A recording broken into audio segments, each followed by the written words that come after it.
You are listening to A Scary State, and this week we're entering spooky season. Woohoo! So, Kenzie, Yes, Lauren. let's get scary. Let's get spooky. Oh, yeah. Best season ever. We're so excited. I'm very excited for this spooky season. Yes, we have some really good episodes coming up in October. We're very excited for them. They're going to be good. We're excited for most of them. I'm excited for all of them. Mackenzie is excited for 3 out of the 4 of them. There's a very fine line between excitement and nervous. I just want to say, though, we're not going to talk about it now. We'll bring it up when it happens, but it was her idea. Yeah, that's That's the part that's shocking. Like, the spooky thing was Mackenzie's idea. a pretty good fucking idea. It is a great idea. I will say that. It is a great idea. How was your weekend? It was good. Joe's uncle moved in. Oh, yes. Yep, so he moved in on Friday, which was fun. I went to Orange Theory, and then I went to a trivia night. How'd you do? But with trivia, we did pretty good. There were some questions that only I knew. Wow. Thank you. And then Saturday, we were going to go to the storage unit, but it rained. So we stayed, and Joe's uncle had never seen Squid Games. Ah. So we watched the entire thing on Saturday. Oh, fun. Finished the whole thing, did not leave the house once. It was incredible. Oh, I love those kinds of days, especially when it's raining outside. Yes, it was amazing. We were like, we should unpack. But then we're like, yeah, but why? Exactly. Honestly, when I went to go throw the trash away in the trash bag, yeah, I was like, didn't she say that they were going to put this stuff away? Yeah, we were going to, but we didn't want to move it in the torrential downpour. No. Because it's cardboard boxes. So, yeah. And then Sunday we went to a brewery to support my mom's nonprofit, Mobile Hope. Yeah. That sounds lovely. It was lovely. Yeah. How was your weekend? Good. I went to Bachelorette. How was that? It was lovely. We went to Massanutten, which is it's in Harrisonburg, Virginia. It's like mountains. I love Massanutten. And my friend Allie, she apparently is like, why do you call me coworker? I'm like, because we try to be respectful of people's privacy if they don't want their names said, and so we never know, and so we always go back and forth between being vague and being specific. But Allie says she doesn't care, so it was for Allie. And her friend, her childhood best friend, had come down from New Hampshire. Let's see, but yes, we had a lovely time. Good. We went to a winery. I explained girl math because I bought a glass of wine. It was like 8 something, and I happened to have a $10 bill that I still had from Blue Ridge, and I was like, sorry, it's moldy. And she's like, that's okay. And so I explained to my friend, I said, I basically got it for free. So now I can justify getting another glass of wine. Right. Because I didn't. Because then on your credit card statement, it'll only show 1 glass and it'll feel like you didn't spend any money at all. And the first one I got, it was like flights. No. And I was like, well, this is already basically 2.5 glasses. Right. And at one point, I was in charge of music, which I was very surprised about. And we wanted throwbacks. And so I said, okay. And I took that very seriously. Emo throwbacks. Yeah. Well, we started throwing those in too. And my friend was saying some of the bands she knew. Because I was like, oh, was it just a phase? She's like, no, never. And I was like, who? Name 5 people. I was that bitch. And she starts naming some. At first she said a couple that I guess the other girl knew. And then at one point she did say 9 Inch Nails. And we were both like, it's more punk. But I was like, Ice Nine Kills. And she's like, oh yeah, I like them too. And I was like, what? I literally never hear people who like them. And then when I see it or hear it, I'm just like, what? And she was like, yeah, I loved them. And I said, do you want to come to a concert with me and Lauren in November? And she's like, no. And I'm like, oh. Wow, I have never had my heart swell and then break into 1,000 mini tiny pieces in the span of 30 seconds. That was so upsetting. Oh, I was so excited. I was about to say oh my God, we have a new friend. She said no. She said she hasn't listened to any of their new stuff, which I'm like, so it was a phase. It was a phase if you haven't listened to their new stuff. Right. But we played a lot of games, which is always fun. And it's it was fun to see Allie's dynamic with her. It is fun to see your other friends' dynamics. And I'm like, wow, that's like me and Lauren. You know, ripping on each other for a lot more than you would with other people kind of thing. We played Fuck the Dealer, which I also learned should not play that game anymore. Why? And I'm always the one to suggest it. I always get fucked. Oh. So I'm going to stop playing that game too. We played the horse race game and I got so into it. I love the horse race game. That one's fun. At that point, it was late in the evening. We've been drinking all day and I was a true derby announcer. But so you had a good weekend? Had a great weekend. It was fun. I got all these cute and adorable things, and it made me want to redo your bachelorette Oh, because I was like, wow, I really did a great job. And when it was Lauren's bachelorette, I was not in a good place. Granted, I had people who were like, I want to be involved. And so we divvied everything up because everyone wanted to be a part of it and contribute and things like that. And I was not going to be the person to take that away from anybody. I wonder if people know, like, when we have those moments of like, you and I know what we're talking about, but like they don't know what we're talking about. And like we give each other that look. Like, the look. do they hear the look? Do you guys hear the look? Do you hear the look through the conversation? But I was really excited, and I was like, why didn't I do this for Lauren? Like, I was truly racking my brain. And it was just like, this cute little, I was so excited about it. And I was like, why didn't I do this for Lauren? I was like, what the fuck? And I was like, I wasn't in charge of that aspect. Not to say that I couldn't have just done it anyway, but I was like, I did not have my shit together then. Well, still a great bachelor party. That's good. Yeah. I'll probably like just make some more things. Okay. And be like, let's pretend we had this. I mean, we can always do another bachelorette party. Oh my God. Okay. So I said something about not ever getting married, or most likely not getting married. And I was like, but I want to be able to do all the things that come with it because I like being the center of attention. Yes, you do. I'm so excited for this episode. I get to talk the whole fucking time. Yeah. So hope you love my voice because that's the one you're going to be hearing.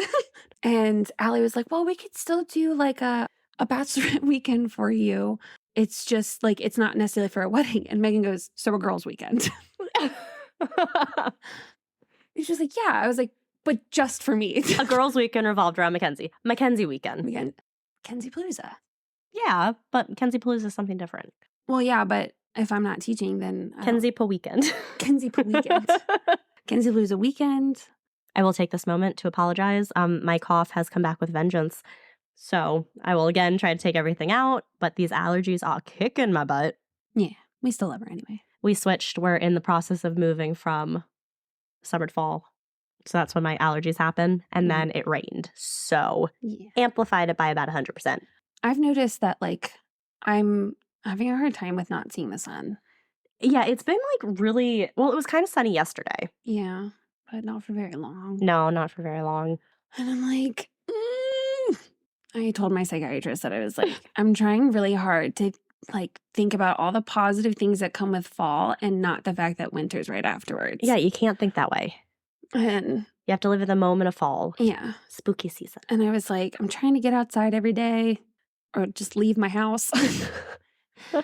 And he actually made a good point that like when he moved here and he's from Panama. So he was like, I come from a place that like we have 2 seasons and it's not winter. And he said he had a really hard time like with that adjustment. And so he like bought himself really good quality clothing, gear, whatever, to be outside in because he was like, it wasn't so much necessarily the getting dark part. It was the fact that it was very cold. Yeah. And he didn't like being cold. Obviously, I hate being cold too. Right. He was like, by having like good quality things, like it made it worth going outside. Yeah. Because I knew I wasn't gonna be freezing. Like he said I got gloves that I could still use to text and like, ear things and whatnot. And I was like, oh, that's a really good idea. That is a really good idea. That way you still in the winter go outside. And then you're excited for what you have because it's like, cute new stuff. Yeah. So I was like, okay, I'll try that. So I'm trying to think more positively, but I noticed that this time of year, I tend to not go that route first. Mm-hmm. And so if I'm a little snarkier than usual, I apologize. I realized it yesterday that I was like, wow, I'm being more mean to other people. Yeah. Not necessarily to their face, just in my head. Well, see, if it's in your head, it's fine. Exactly. But I might be sassy towards you. Well, I would expect nothing less. Okay. All right. Do you want to introduce what we're doing for our first episode of Spooky Season? I would love nothing more. So this year, we decided to focus on topics that Lauren and I are individually super into and fascinated by and curious about and all the things.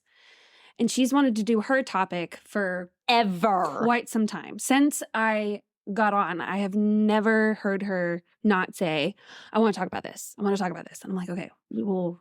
So we had to find a way to make it work because it's way too long to be done in the format of how we do our episodes. Correct. It has to be its own episode. So because of that, Lauren had the brilliant idea of each having our own spooky episode. Yeah. So I'm not going to spoil what hers is going to be about. Oh my God, I'm so excited. Because you're just going to have to listen. I'm an expert of this topic now. Yeah, me too. It's like we wrote a whole term paper. It's faster for me to write than it is for me to type. Okay. And like I had like a band-aid on my finger and everything. Like I have to do that too. Yeah. I have to do that too with how I write. I have to put a Band-Aid on my finger because my nails hurt. This one? No, it has to be on my thumb. Oh, no, mine was just because like the pen had been sitting in my finger for a really long time and I hold it really tight. I write like this. That's how I write. And so this part, my thumb, if I have nails, it always hits my thumb. No, when I end up having nails, it goes like that. But what happens is this part starts to hurt. That's so funny. Where the pen sits. Yeah. All right. Well, do you want to introduce what your topic is? I'm talking about cults. Oh, yes. Not the Indianapolis Colts, but cult, as in C-U-L-T. For those of you who can't spell. Yeah. C-U-L-T. I hate it when people start spelling shit because they go so fucking fast and my brain cannot hold on. It needs to be able to slowly visualize it all.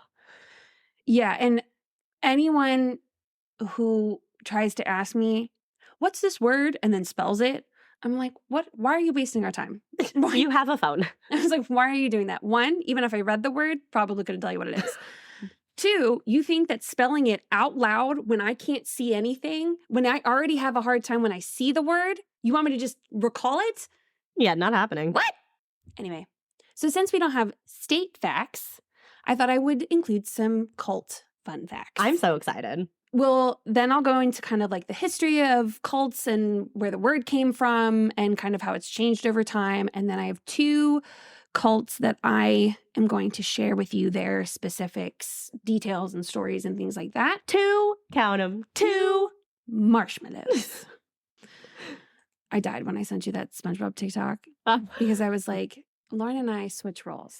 Sometimes I'm SpongeBob and she's Squidward, and sometimes I'm Squidward and she's SpongeBob. Yeah.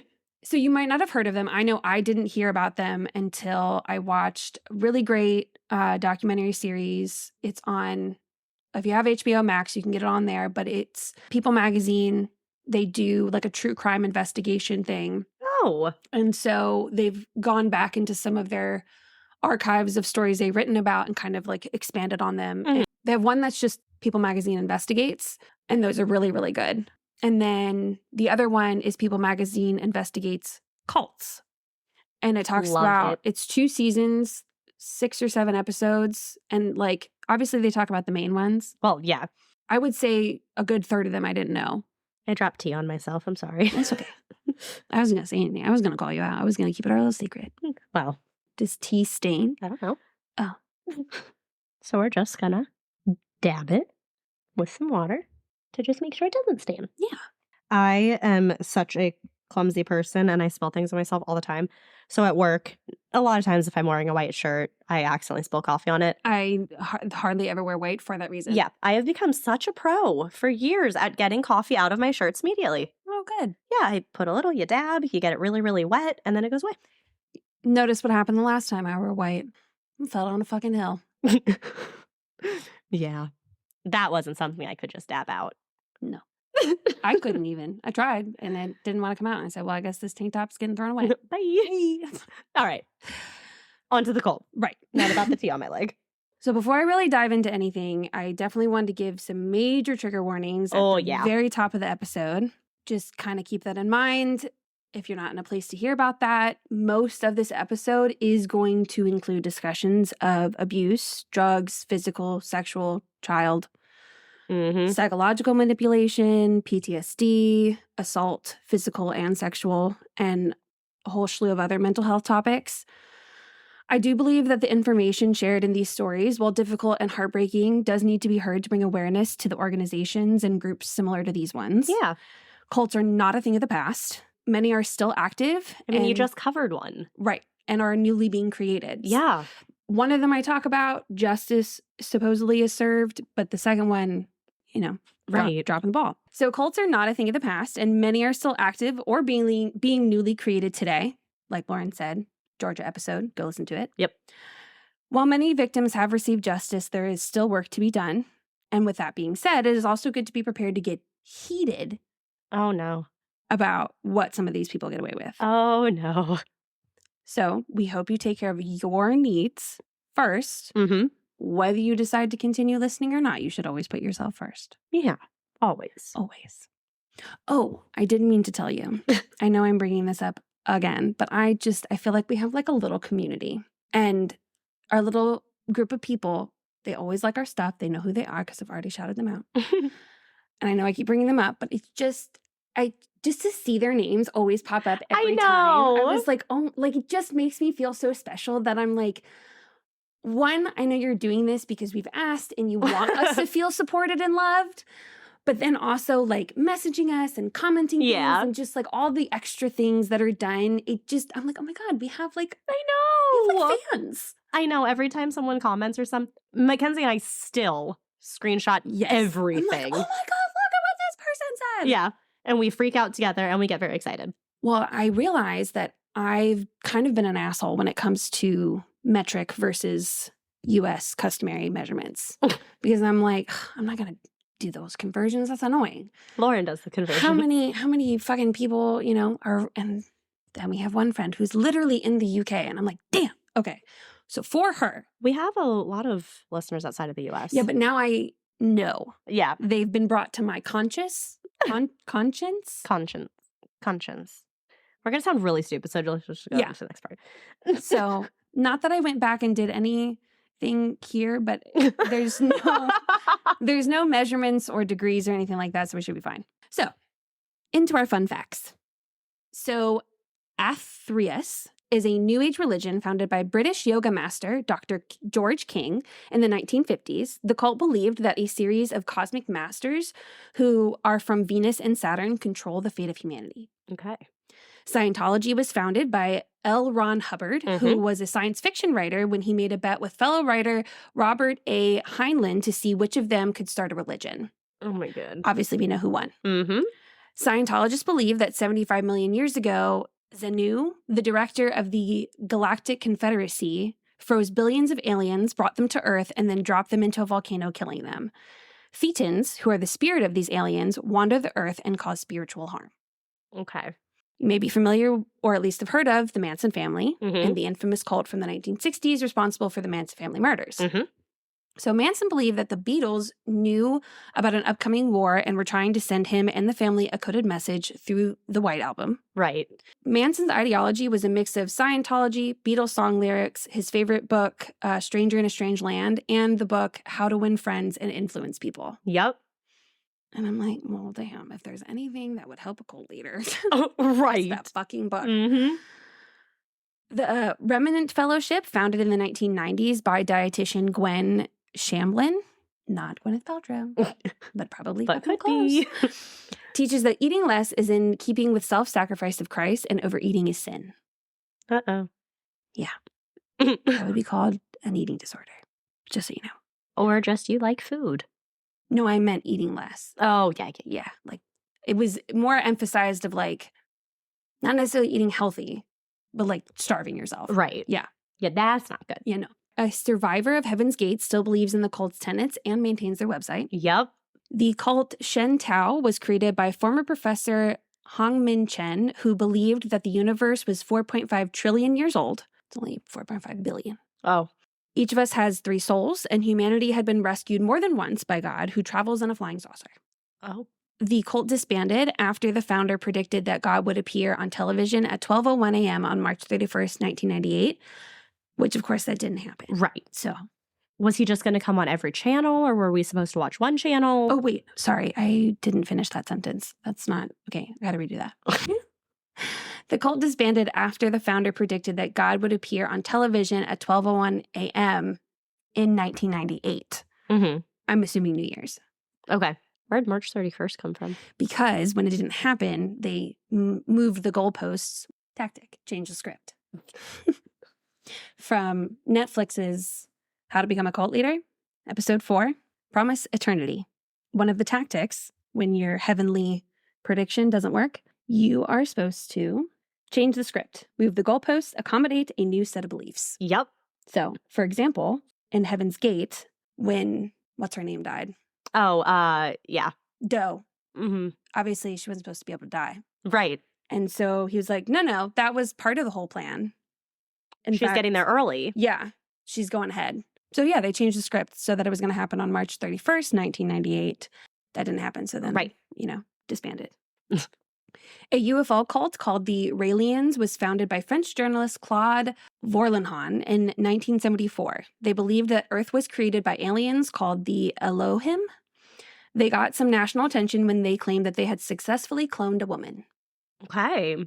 A cult in California, the Fellowship of Friends, believes that they are the only ones who will survive an impending Armageddon as long as they follow the rules. They include no swimming, no joking, and no smoking. Mm-hmm. Uh-huh. The movement for the restoration of the 10 Commandments of God told its followers that the apocalypse would come in the year 2000. Y2K. Yeah. Obviously, when nothing happened, they also moved the date, March 17th. And when nothing happened again, they murdered all of their members. Oh. They burned and poisoned and stabbed 530 people in a church. And which cult was this one? The movement for the restoration of the 10 Commandments of God. Oh. I think thou shalt not kill. Yeah, I'm pretty sure that's one of the commandments. Yeah, not really. Okay, not following them at all. Mm-mm. Okay. And I wrote what it says for like people from Oregon, but I can't say it. Mostly because I don't know how. What do you mean? Like, if I'm from the state of Oregon, I'm a... Oregonian? Thank you. The... Oregonians? Cult community, Rajneesh Puram. Oh, Rajneesh Puram. That guy. Founded by Bhagwan Shri Rajneesh. Sorry. I was practicing too, I swear. Believed in, quote, fornication and debauchery. Uh-huh. Me too. I can get behind this one. Yeah. However, the cult got into some hot water when they tried to influence a local election by busing unhoused people to vote for their interests and tried to poison the townspeople of Dallas, Oregon. Again, fucking come up with a new name. I know, the same cities. With salmonella to limit voters getting to the polls. Mm-hmm.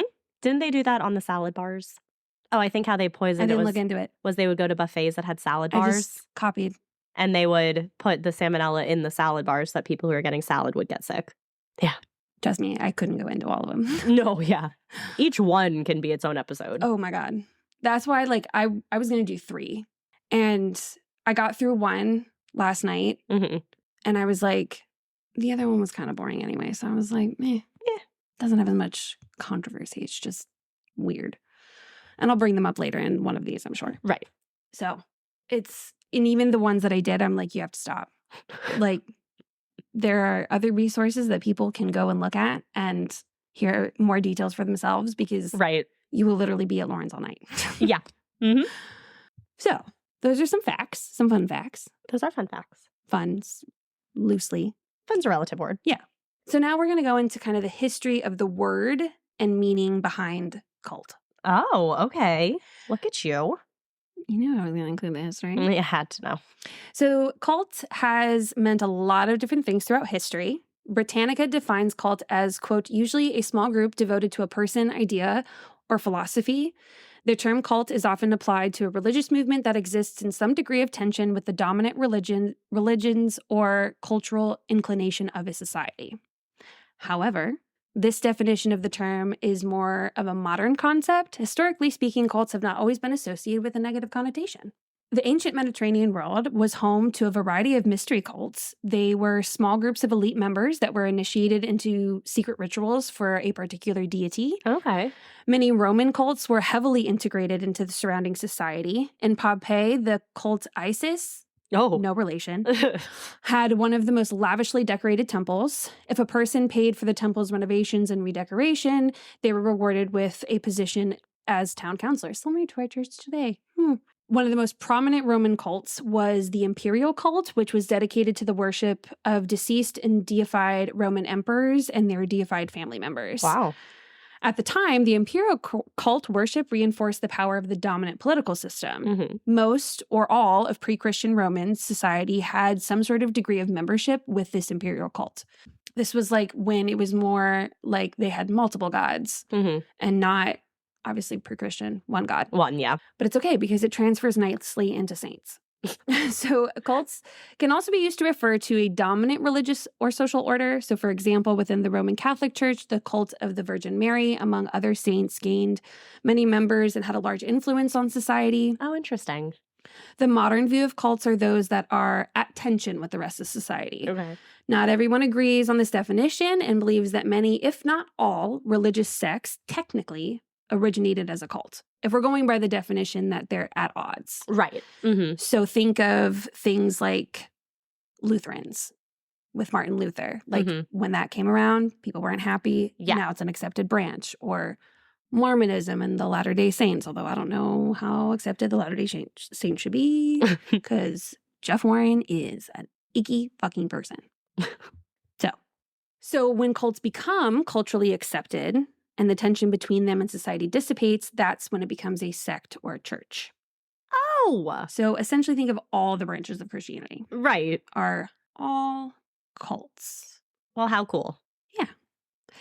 Other scholars have provided a little bit more clarity and kind of narrowed down the definition. And they said, quote, a religious group with some or all the following characteristics. Okay. A charismatic leader who exercises total control.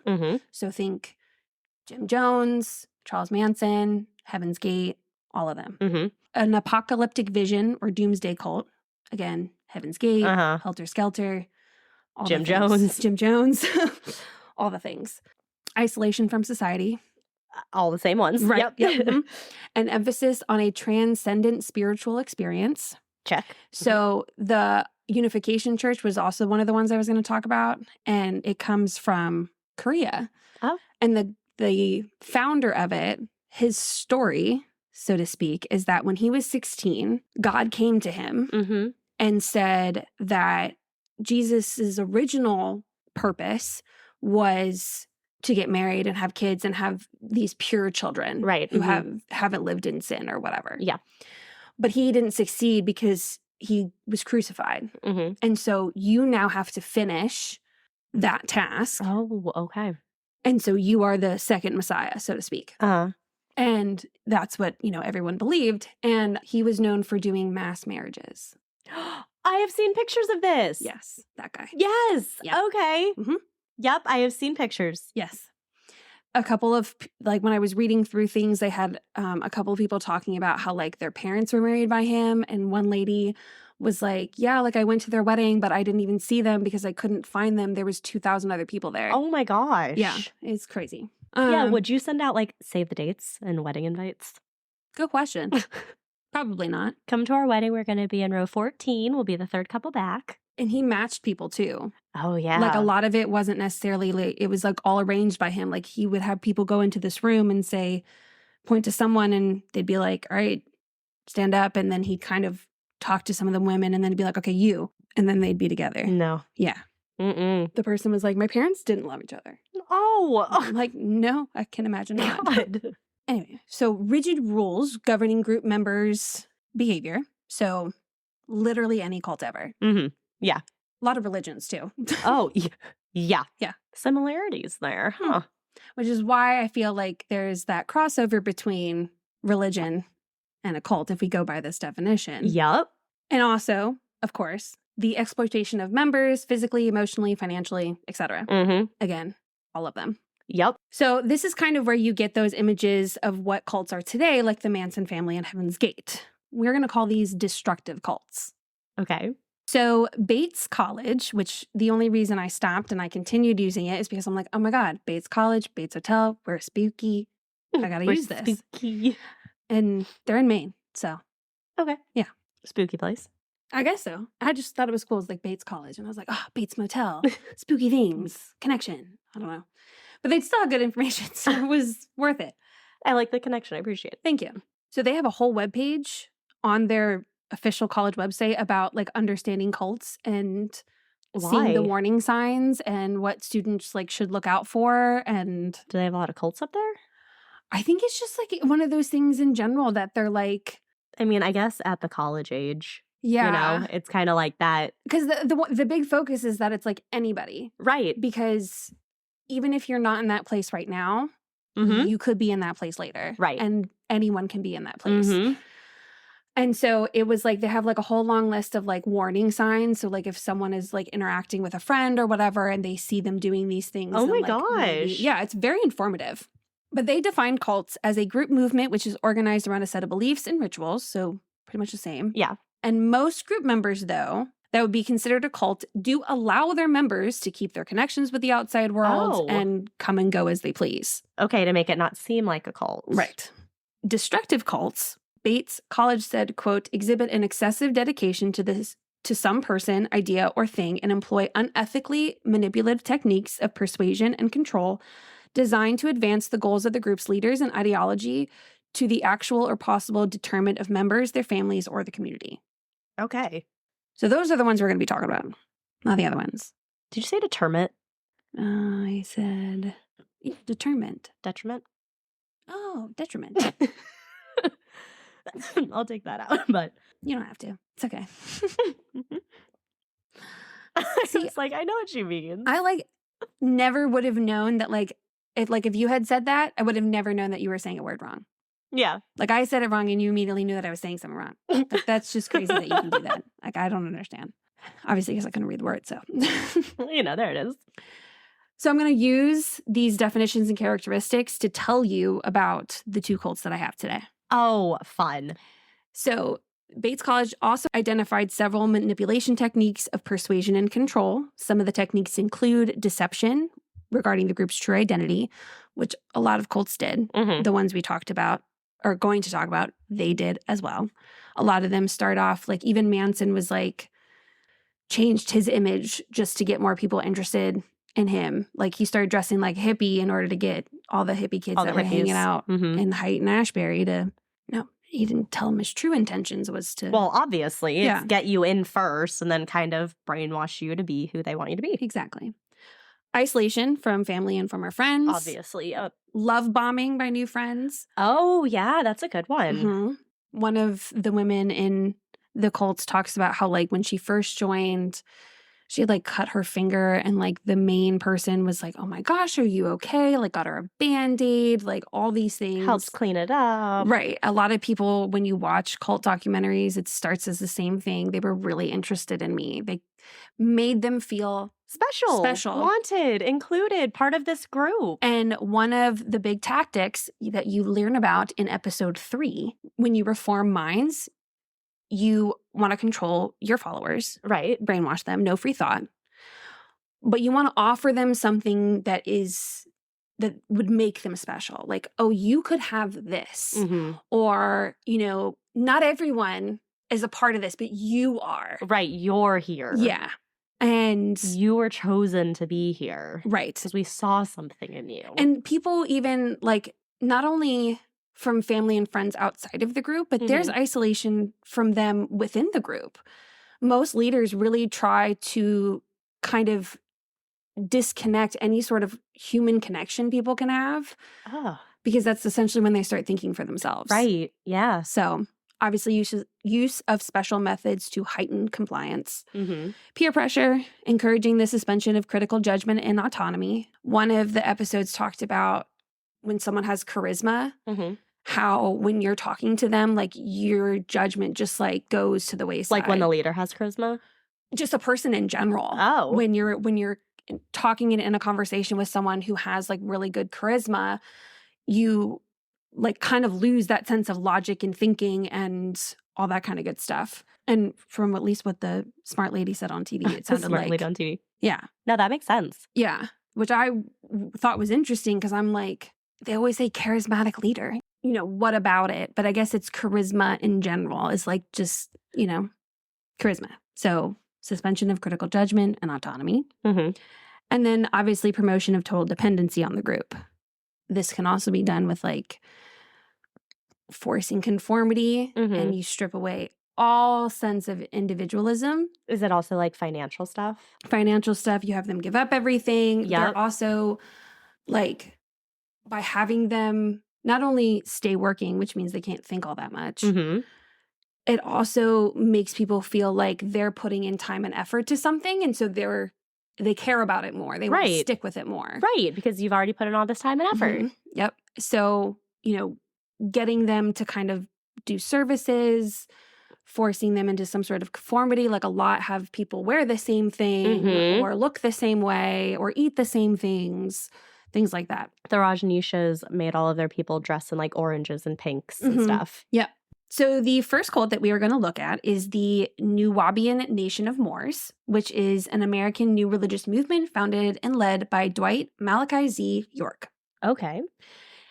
So, first up, charismatic leader who exercises total control.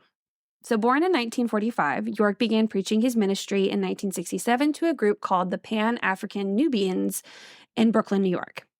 York would preach Black supremacist ideology mixed with traditional Islamic doctrine. With his congregation growing, York bought about 20 apartment buildings in Bushwick, Brooklyn, or a section of Brooklyn, for his followers to live in and called the commune Ansara Allah Community. Okay. Or AAC. Ruby Garnett told People magazine, quote, why does that name sound familiar? Ruby Garnett? Yeah. I don't know. Maybe keep going and it'll pop in my head. I mean, she is one of the people that came forward and was like, this guy's bad news. I don't know. Maybe Garnett. That's a popular last name. Is this our Kevin again? Is there a Kevin Garnett? Yeah. Oh. No. No? Yes. Yeah. Yeah. One of the Kevins. One of the Kevins. Okay. So it's just the last name that struck me. It's just the last name. Okay. Yeah. All right. That would make sense. Yeah. So she told People magazine, quote, when you were around him, you were mesmerized by him. He was so charismatic. It was amazing. I thought York was a messiah. Jeez. So side note, York had been arrested in 1964 for statutory rape for having sex with a 13-year-old girl. He was 19 at the time. Oh. Icky. Yeah. That young of a child is too old is too young if you are 19, then you are too old. Right. 15, 16? Okay. Totally fine. 17, 18? Totally fine. 13? Yeah. That's 6 years difference. That's a lot. That's icky. But he was given a suspended sentence and put on probation. But he was arrested again when he broke his probation later that year for possession of a deadly weapon, assault, and resisting arrest. Oh. This time he served 3 years in prison. So throughout the 70s and 80s, the AAC members grew rapidly. York had around 500 people living in the apartment buildings he owned, and the group operated bookstores, gift shops, a clothing store, and even a grocery store. Jeez. They had chapters in several U.S. cities, such as Baltimore and Washington, D.C., and they also had chapters abroad in Trinidad, London, and Toronto. Jeez, they were all over. Obviously, York controlled his followers' lives almost completely. He would choose their spouses, and men and women had to live in separate buildings. And when couples wanted to have sex, they were forced to ask permission to use a designated room. Ew. That really, nothing more gets you in the mood. Right. And one would be granted the privilege of having sex with one's spouse if one's duties had been performed satisfactorily. So an emphasis on a transcendent spiritual experience. And I also put with it apocalyptic vision. I felt like that kind of went together. Yeah. So and or kind of thing. Okay. Nuwaubian beliefs have changed numerous times over its existence. Shocker. Some of the teachings written about in their books mix UFO theories, ancient Egypt mythology, references to Atlantis, and retellings of stories from the Bible and other religious texts. A common belief of the group is that the original humans were Black and that Black people are genetically superior to other races. White people are called devils, and it is believed their lighter skin color is the result of leprosy and that their ancestors mated with dogs and jackals. Oh. Yeah.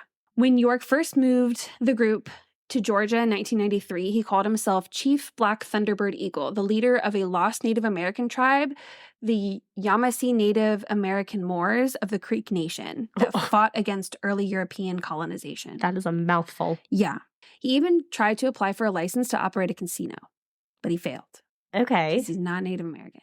Oh, he was trying to do it. Oh, I see, because he thought he was part of a tribe. Okay. Yes. Okay, Yeah, all right. Sir. Yeah. He then claimed to be an extraterrestrial from the planet of Risk. He finally morphed into the leader of the United Nuambian Nations of Moors, proclaiming a philosophy that revolved around Egyptology and UFOs. This is also when York changed his name to Dr. Malachi Z. He just threw a doctor in there. Right. Didn't have one, though. Right. Yeah. Rigid rules governing group members' behavior. So his followers had to strictly adhere to his teachings and beliefs, obviously. Duh. The children had to attend his schools, the women were mandated to work in the office, and men were tasked with recruiting new members. While the members had to get special permission for sex, York was permitted to have sex with anybody he wanted. Of course. And he was a fierce believer in polygamy, and he selected a group of his favorites who would become his wives. Were they previously married? So did he like break up marriages to get his wives, or was it just people who were single? I think that that was part of it. Breaking up the marriages? And he might not even have broken them up. Just grabbed you as well? Because it's like, he would sleep with other people besides his wives. Oh. So like if he wanted to sleep with a woman, even if she was married, in his mind, it's fine. It's an honor. Yeah, exactly. Yeah. So people didn't really stop it. Okay. Ruby Arnett was thrilled to learn that she had been selected to be one of York's brides. Oh my gosh, that's so sad. No. She told People magazine, quote, "He gave me a diamond ring. I was so happy. I cried.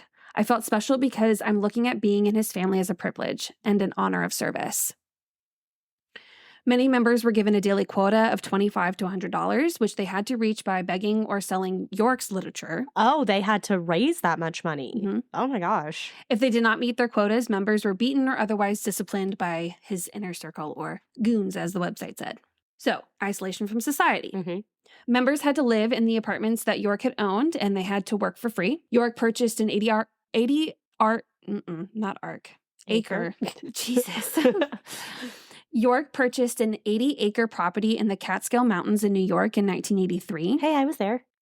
Yeah. Recently. Mm-hmm. Not at his acreage thing, but no, it's not there anymore. In the Catskills. So it's okay. He called his retreat Camp Jazeer. He supposedly spent about $5 million to build a mansion on the land. Wow. Girls and women were brought to Camp Jazeer by van and lived in trailers attached to the house. Yeah, because I'd want to live in a trailer attached to a $5 million house. Right. And yeah. Did he live there by himself? No, he had all those women there. Well, yeah, but they lived on the trailers. Did he live in the actual house by himself? No, he probably had people in there with him. I doubt he was ever by himself. Right. As New York City law enforcement started to look into York's possible involvement in criminal enterprises, if bank robberies and counterfeit checks were being used to fund the group, this is when York decided it was time to get out of the public eye. Another source also said that some of the criminal acts included arson, welfare fraud, and illegal possession of weapons. That doesn't surprise me at all. No. So as authorities closed in, York decided to move his followers to Eatonton, Georgia in 1993. I've never heard of this guy, so I have no idea. Well, I've been like trying to play around with how to say this word because I'm like, it sounds weird. It's Eaton, like Eaton, Ton. Eatonton. Eatonton. Eatonton. That makes sense. Eatonton. Eatonton. And so I like our way better than how it's probably pronounced. It's probably like Eatonton. That's what I was saying before. Eatonton. Eatonton. Eatonton. Well, he brought them there to Georgia in 1993. York also declared that his 476-acre armed compound was a sovereign nation and refused to follow local, state, and federal laws. Oh my God. He essentially made his followers build a cheap version of Egypt with similar vibes to a mini golf course. Okay. Those are my words. Thank you. I love that. Thank you. When I show you a picture, oh my God. Yeah. It was actually well put together, but like it looked like a fucking mini golf course. There were 2 40-foot pyramids and a sphinx made out of wood and stucco. More than 100 people lived in mobile homes that were painted to resemble stone temples. Close to 400 Nubians lived in the surrounding areas. I feel like I'm saying that name wrong. I hope I'm not. It sounds good. Yeah.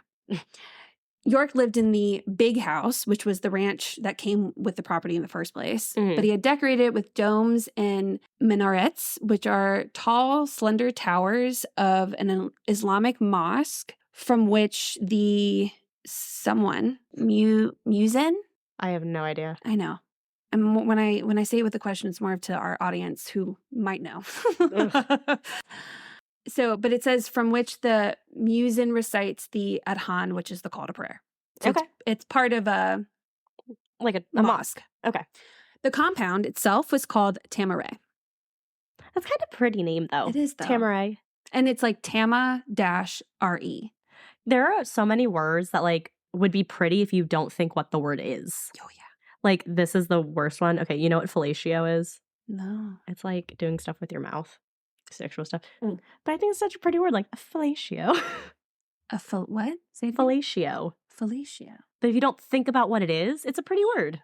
There were other words that people were saying, and it's like, if you don't think of what the word is, it's a very pretty word. I can't remember. This was like a thing that was going on. I can't remember what other ones were, but. I like the word lackadaisical. Yeah, like lackadaisical. Chapatulis. Oh my gosh. I just like words that are fun to say. Tamaray. But yeah, that would be like a pretty name. Exactly. Just not for, a cold compound. Right. Like you would never want to now name anyone Tamaray because then it's a cult compound. Yeah. Just like there's numerous amount of names of children that I will never name. Oh, yeah. My dog. You will know. Oh, yeah, because you're not going to have kids. Probably not. Yeah, because then you just like think of the awful person who's attached to that name. I might not let you name your kids that either. What name? Oh, I have so many. I don't think any of the names I want are on your list. Probably not. Aiden. Oh, sweet Aiden. Okay, good. Okay, I like the name Adelaide. That makes me think of marmalade.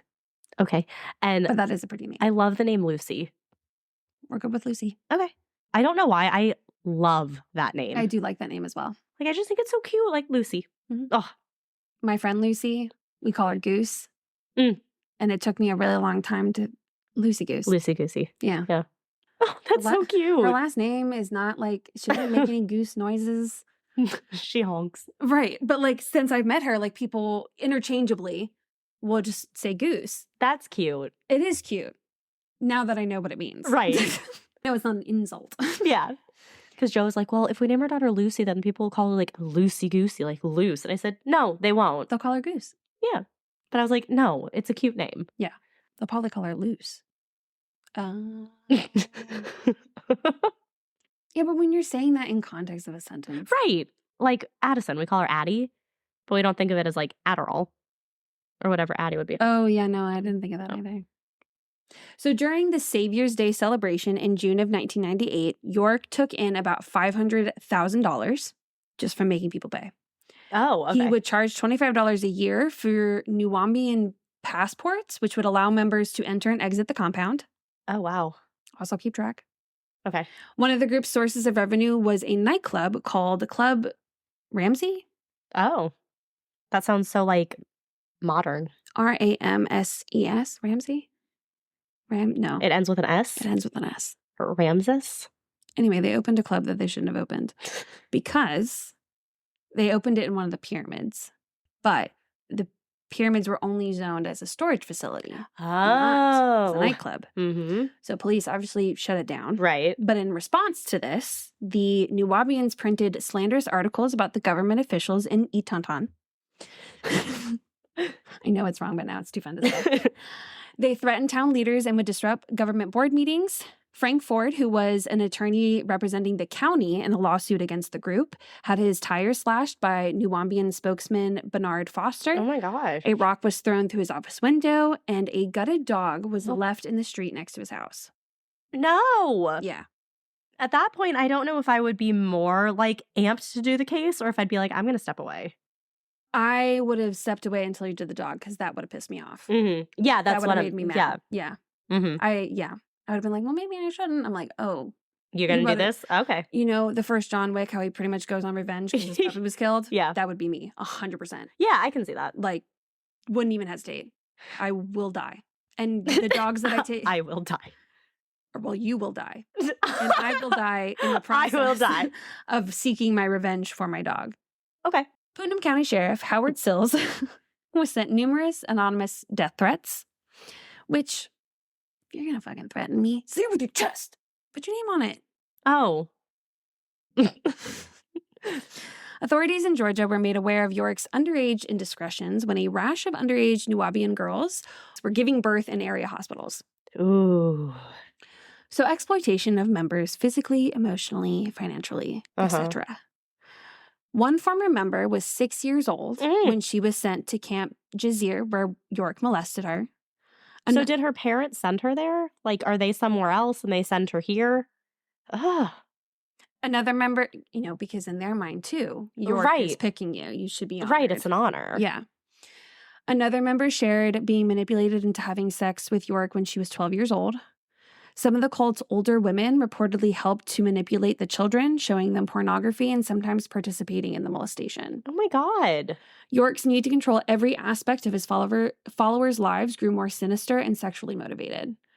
Nikki Lopez joined the group when she was 11 years old with her mom. She was 13 years old when she started being groomed by York.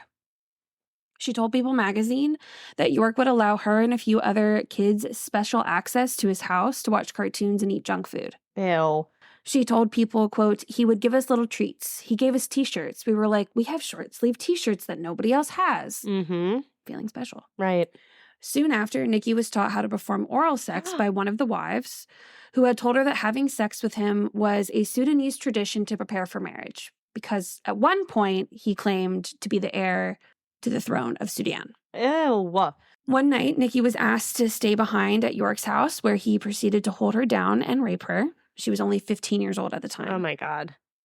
So one of York's older sons, Jacob... Did they see it like as this awful traumatic thing that happened, or when he did this, or she's like, this is an honor kind of thing? I think because they were so young, especially if they got into the cult very young, if their parents and things like that are telling them this is what they must do. Oh, God.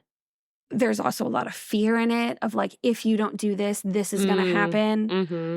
That plays a major role, is like really tapping into people's fears and like making them believe that something horrible is going to happen if they say anything, if they say no, or whatever the case may be. Right.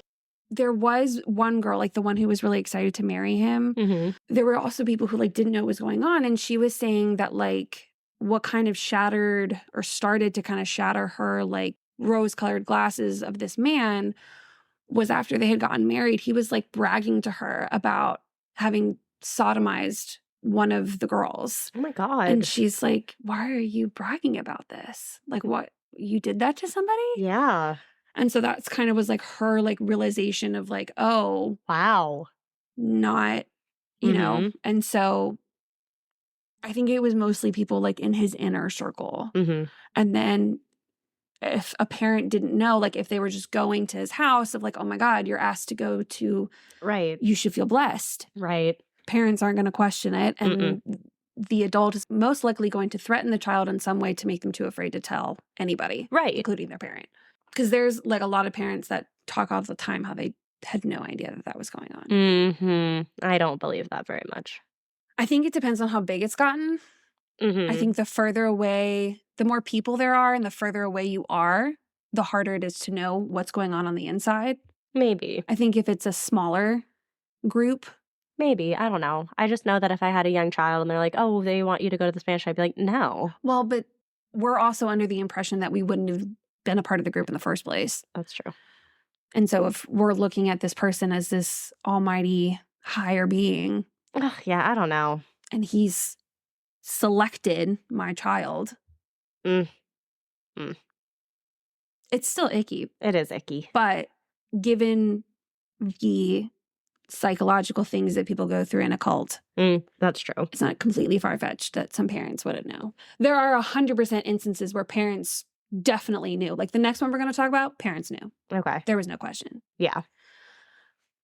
In this situation, it's hard to tell. I think it depends on the person's story. Yeah. So, one of York's older sons, Jacob York, who had left the cult in 1990, was troubled by the news of his father's compound in Georgia and decided to go confront him. He knew that dad was bad news. Okay. According to Jacob, York had supposedly said to him, quote, I don't believe in any of this shit. If I had to dress up like a nun, if I had to be a Jew, I'd do it for this type of money. Oh. Right. So in 2001, York's son and other former followers, including Nikki Lopez, came forward with their stories of abuse. Soon, more than 40 victims spoke out to give investigators additional details of the sexual and physical abuse perpetrated by York. This led to a raid on Tamaray where 300 law enforcement officers, including the FBI, ATF, and several local sheriff departments, stormed the compound, thankfully with no resistance. Jeez. They arrested York and, like, I guess his favorite wife or one of them, or like one of them who's also getting charged with shit. Because I guess this wasn't too long after Waco. And so they were nervous. That it would turn into another Waco. Mm-hmm.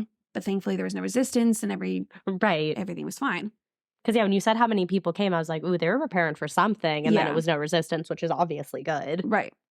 They did find 30 stockpiled guns, or 30 stockpiles of guns. However you're supposed to say that. I don't know if it was 30 guns or 30 stockpiles of guns. There were a lot of guns. There's a lot of fucking guns. And York was obviously arrested on multiple state and federal charges. Mm-hmm.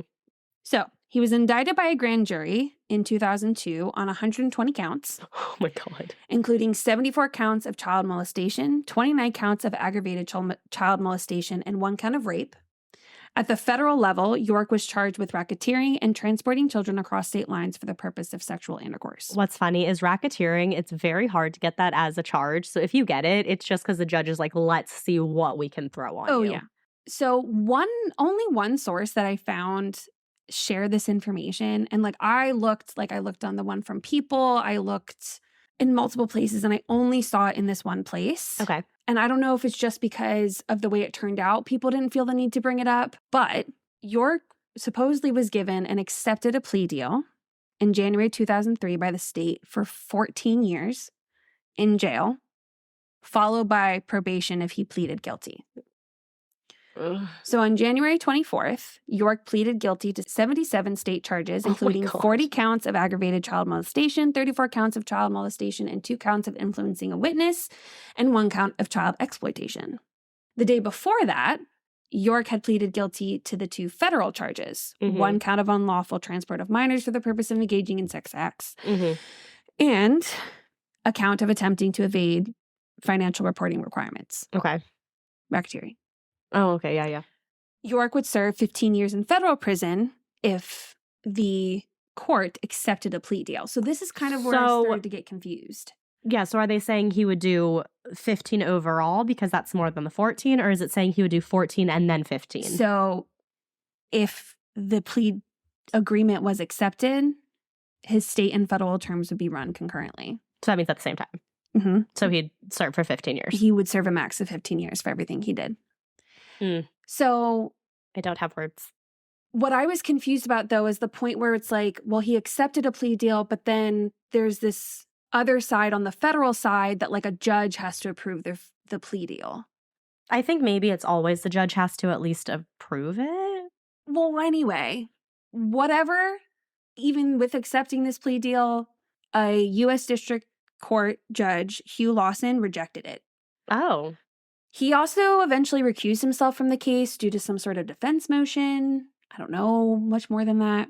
But so by him rejecting the plea deal, does that mean he would go to trial? So the case goes to trial in 2004 in federal court. Okay. And so my thinking was, well, maybe the state could offer a plea, but a federal judge had to approve blank or whatever. Okay. Okay. Maybe. Or maybe like his lawyers came back and said, well, we'll accept that, I don't know. Yeah.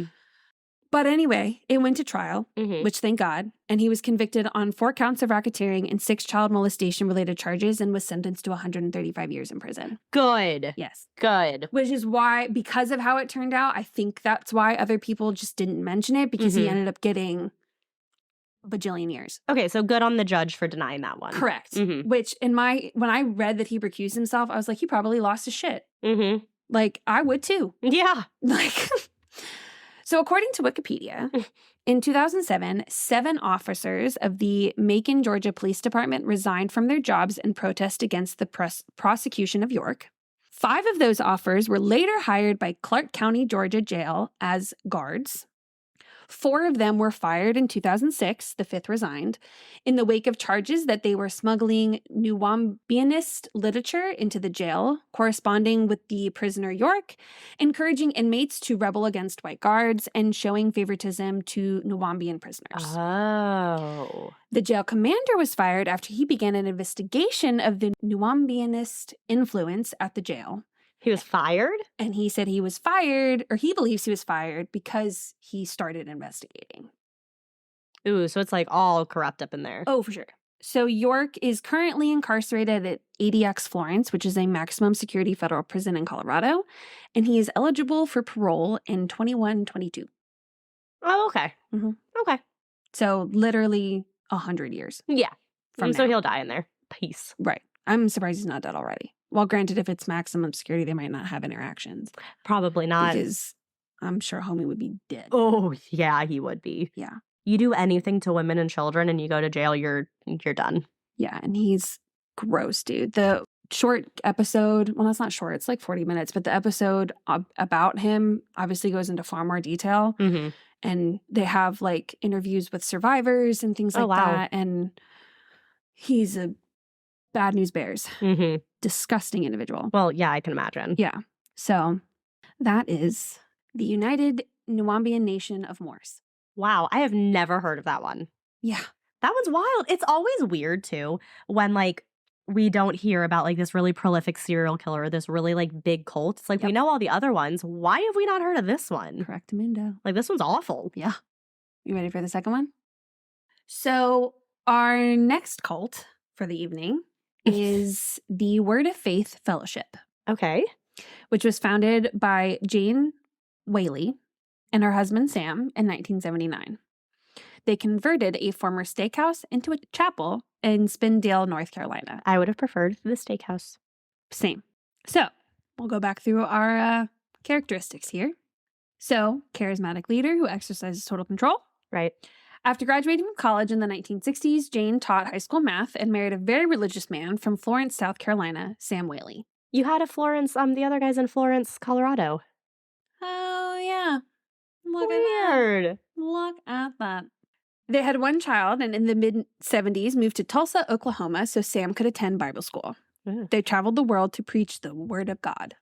The Whaleys got their inspiration for their teachings from the Word of Faith movement founder, Keith Hagin. He preached the idea of the prosperity gospel. If you pray loud enough, then God will answer your prayers. He said if his followers faithfully prayed and gave generously to the church leaders, of course, they would be rewarded with financial riches, good health, and sobriety. Okay. This same philosophy was adopted by many popular televangelists today, such as Joel Osteen, Joyce Meyer, and Creflo Dollar. In late 1979, Jane decided that she wanted to be the leader of her own ministry, and she started the Word of Faith Fellowship. She had no formal religious training, but she was very passionate and would preach that demons had to be expelled to help followers achieve a better life. Mm-hmm. She started to gain a following from people all over the world who were willing to do anything, she said, to obtain eternal salvation. Naturally, yes. A former member, John Huddle, who left the church in 2008 after being with the church for more than a decade, told the Associated Press, quote, "She has a way of getting people to do things. She knows the right words to say, the right buttons to push." Side note, Hagin, who died in 2003, actually distanced himself from this church and this couple. Why? In like the later 1980s after a deliverance involving a 54-year-old woman who had been suffering from drug addiction, but she was made to stay in the church for like 13 days while members tried to expel demons. Did she go through like withdrawal? Well, we'll get into what their practices are with expelling demons. Uh-oh, okay. So yeah, so this guy was like, right, like you're a little too much for me. Yeah, like we're not friends. I don't know you. Like who? That didn't stop them though. So former members remember Whaley as being a more motherly figure in the beginning. She would offer hope to those struggling with alcohol and drugs or stuck in a bad situation. She would fill a spiritual and emotional void and would love bomb congregates with love and attention. Mm-hmm. In this short time, Jane grew the congregation from a handful of people to over 750 members. Wow. The church has close to 2,000 members in churches in Brazil, Ghana, and other countries. My goodness. Those that attended the twice-a-year international Bible seminars were encouraged to move to the community in Spindale. And you said Spindale, Arizona? North Carolina. North Carolina. I think I was thinking Scottsdale. Yeah. Yeah. It's in between Charlotte and something else. I forget what the other place is. Yep, right there on the map. Yeah. We're not pointing at anything. Small town. Small town. When they attended this international Bible seminar, They were encouraged to move to the community. It was once they lived within the community that members really started to see the darker side of Jane Whaley. As it usually is. Rick Cooper, who had been with the church for 21 years, said, quote, she had the uncanny ability to find out what you needed. Once she found out your needs, she said, follow me and it will happen. Ooh. Liam Guy, who left the church in 2015 after 25 years, told the AP, which is Associated Press. Yeah. You had a strong leader who controlled everything in your life, where to live, work, who to talk to. You couldn't do anything without her permission. And she had people around her enforcing her law. Soon you couldn't think for yourself. You had to do everything she said. She, of course, had very strict rules that enabled her to control the lives of her followers. One of those rules was that no one could complain about her or question her authority. Okay. Failure to do so would initiate a humiliating rebuke in front of the whole church, or worse, physical punishment. So our apocalyptic vision, emphasis on transcendent spiritual experience. Mm-hmm. So her message is that strong prayer and deliverance could turn around troubled lives and assure salvation. Whaley would perform deliverances, which were designed to rid subjects of demons that prevented them from achieving godliness, prosperity, and good health. Many evangelical churches practice loud prayer and deliverance ceremonies to cleanse worshipers of devils, but Whaley's methods would go to the violent extremes. Yeah. She believes that the devil has to be beaten out of sinners. There it is. So the church calls this practice blasting. Blasting is a, quote, an ear-piercing verbal onslaught often conducted in hour-long sessions meant to cast out devils. One of the reporters for the Associated Press told People magazine, devils are the cause of everything bad in your life. They literally believe that a devil can infect you. They can turn you into a drug addict. They can turn you into an alcoholic. They can make you gay. And the only way to get rid of those devils is by blasting. And of course, being gay is one of the devils. Oh, of course. But then when they get in trouble for that later on, they're like, what are you talking about? We accept everybody. Yeah, of course. Blasting would entail anything from screaming, beating, choking, being held down, to being thrown against a wall. It was usually carried out by many congregants surrounding the individual who broke a rule in a way that Jane or another senior church member deemed unsavory. Mm-hmm. John Cooper was 18 months old when his parents joined the church and was the first of his family to leave in July of 2014 after 20 years in the church. Wow. So like a lot of what this episode is focused on is this Cooper family, because there was like a bunch of them. Okay. They all left. So at least they're all together. But there's other family members that are still there and, Yeah. you know, that whole thing. He recalled to People magazine his first memory of the church and Whaley. He said, quote, I was sitting in a chair and I was so short I couldn't even see over the chair in front of me. We were in a sermon and I remember her screaming so loudly into the microphone. The volume of the noise terrified me. Ew, into the microphone too. That's my first memory of her, is her at the podium just screaming at the women in the congregation that she was upset with. He continues and says, I didn't even really know who she was at this point. I was like, who is this lady? I was probably 2 or 3. And then over time, I learned, oh, this is Jane. I was freaking terrified of her. Oh. Sean Bryant, who left the church in 2016, told the AP, quote, I've seen her on multiple occasions ask, did you throw her on the ground? And when the person says, yes, we got the demon out, Jane will say, I love it. I love it. Thank you, Jesus. Ew. So isolation from society. The community is a 35-acre complex protected by tight security and a thick line of trees. Mm-hmm. Members, mostly men and boys, who were perceived as the worst sinners were kept in a 4-room storage facility on the compound called the Lower Building. They would be cut off from their families for up to a year, never knew when they'd be released, and endured violent, prolonged beatings and blastings. Oh my God. Children would be taken from their parents and placed in ministers' homes where they would be beaten and blasted and sometimes cut off from their families for up to a decade. Jeez. Cooper told People, quote, people like to focus on the physical aspect, and that is very vividly striking for people, and they want to focus in on that. But for me, I would rather have been spanked or punched or beaten or whatever than put on what they call church discipline, where you are basically isolated for potentially months at a time, in some people's cases, years at a time. That's a lot more psychologically damaging to a kid, and that definitely still goes on. Yeah. Benjamin Cooper, so his brother, there's 9 kids. Oh my God. 2 parents, obviously. Yeah. I was like, thank you for the clarification. Yeah. So Benjamin is another one of the, I didn't feel like going back and finding where the person so kindly told me all their ages. That's fine. He's one of them. Okay. One of the 9. One of the 9. He told reporters, quote, "We grew up as if we were orphans because our parents were so removed from our life. All of us were to the point that we believed that there was almost no chance that we would be saved." Aw. So, of course, there are many rules Well, governing the group's behavior. Reddit. So when I first pulled this up, I was like, oh, this is a great picture. I'll just read through this whole thing. But then I realized that there's multiple pictures. Oh. So we'll just kind of go through the gist. But basically, what this is a picture of is like a little welcome packet. And the beginning says, "Let's take this opportunity to thank you for considering membership in the Word of Faith Fellowship. Jane Whaley approved of your membership and asked that you be given this new member handout. In this handout, we will list a few of the very important rules, do's, and don'ts. Your enjoyment of your time with us will mainly be determined on how well you can keep these rules." There are 5 do's. You'll be required to attend every service. If for some reason unforeseen at this time you miss a service, you'll be required to listen to the tape at the church. Death and severe illness and surgery may be considered excused absences. Number 2, you'll be required to tithe, which is what they call it's the donation. Yeah. It's like 10% or 15% of your 10% of your gross earnings. Yep. And give offerings. Jane will check your records from time to time.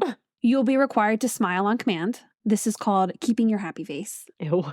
I don't like that. You will be required to participate in group work projects. Enjoy it. We have no other option. Enjoy it. We have need of many skills. And 5, after each service, you will be required to clean the church and fellowship hall on a rotating basis. So the don'ts. Okay. There are 145 don'ts. I think I've seen this picture somewhere. Most likely, yes. With all of the things that you can't do. I didn't read all of them because, like, that's a lot. Yeah. I was just going to read the don'ts, but then I'm like, oh my God, there's 145. I'm obviously not going to read all of them. I'll just read a couple. Yeah, what are your favorites? Well, I didn't look past the first page, Oh! so I don't know. We'll find out together. Let's see. You can't have root beer. You can't eat at places that serve alcohol either. So where can you eat? That's like almost nowhere. You can't drink ginger ale.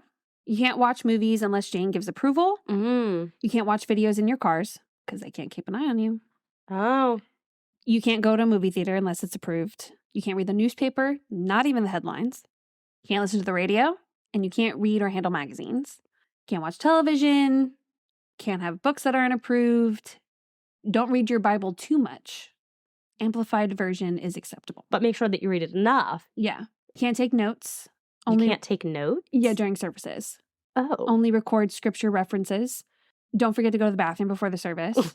Don't get up to go to the bathroom during the service. Okay. Men, don't wear a color of dress shirt except white or light blue. Women, don't get your heart set on a dress until you check with others to see if anyone else has that dress. You may need to return yours. Oh my God. So no one can have the same outfit. I guess not. Don't check out during the singing. Don't check out, like zone out, I daydream. guess. Mm-hmm. Don't close your eyes when singing. You could give over to a religious devil. Don't stare at visitors. Don't bring visitors unless you tell someone in the office so they can tell Jane. You can't take pictures of Jane. Do any pictures of Jane exist? Yeah. Don't complain when the offering plates are passed more than once. Don't allow your toddlers to eat in the sanctuary. Don't bring snacks of dark... molasses. Oh, don't bring snacks of dark drinks or chocolate. Oh. No gum. Don't fall asleep during any of the services. You can't touch the thermostats. Don't wear jeans. Don't wear shorts. Don't wear sleeveless dresses or tops. Don't wear dresses above the knees. Don't wear a bathing suit without having it covered with long shorts below the knees and a dark t-shirt. Don't wear cargo pants, which I think everyone might need to abide by. Don't wear or own anything with Nike on it. Nothing. Oh, what's their grudge against Nike? No idea. Don't wear black tennis shoes. Don't wear high-cut boot-like tennis shoes. Men don't wear solid white tennis shoes. Don't wear a baseball cap sideways or backwards. Men don't leave the house without a white t-shirt on under your top shirt. Don't go swimming with boys and girls together. Don't leave pool toys out when you are done using the pool. Like some of these are like one of them was like, make sure you drive on the right direction and like make sure you're not speeding. I'm like, that makes sense. Some of them are like household rules, like clean up after yourself. Drive on the right side of the road. Don't speed. But then you have your don't wear Nike at all. Let's see. Don't go outside without sunscreen, which I mean, okay. Okay. Men don't allow facial hair to grow. No beards of any type. No pork chop sideburns. Men don't let your hair get long or unkept. Don't interview for a job unless it is under authority. Don't accept a job unless you check it out with the authority. Don't make plans for college unless you have it checked by Jane. Don't sign up for classes unless Jane or leadership checks out your schedule. Don't buy a house unless Jane Whaley can check it out. Don't even make an offer on a house. Are they like in a compound-ish area or no? It's like a community. Okay. Yeah. It's just some of the funny, like the wording of this. Don't even make an offer on a house unless Jane can check out and get a feel for the neighborhood. Don't decorate your house unless Jane or a helper can help you. Don't buy a car without checking with Sam first. Don't sell a car. Who's Sam? Her husband. Oh. Don't sell a car or truck without checking with Sam first. He was a used car salesman. Oh. So literally any decision you make, any house you buy, anything, like any decision has to be checked. Don't plan a vacation or time away with your family unless you check it out with Jane. Don't assume that you can go to the funeral or a wedding of a family member without checking it out and or someone from the church going with you. Oh my gosh. Don't celebrate Christmas. Don't give gifts to others unless you are under authority. Don't celebrate Easter. Don't celebrate other holidays. Don't eat turkey on Thanksgiving. I don't know if that's in general or just specifically on Thanksgiving. Don't celebrate your birthday or others in your family or group of friends or coworkers. Don't celebrate wedding anniversaries. Don't go hunting. Don't go fishing.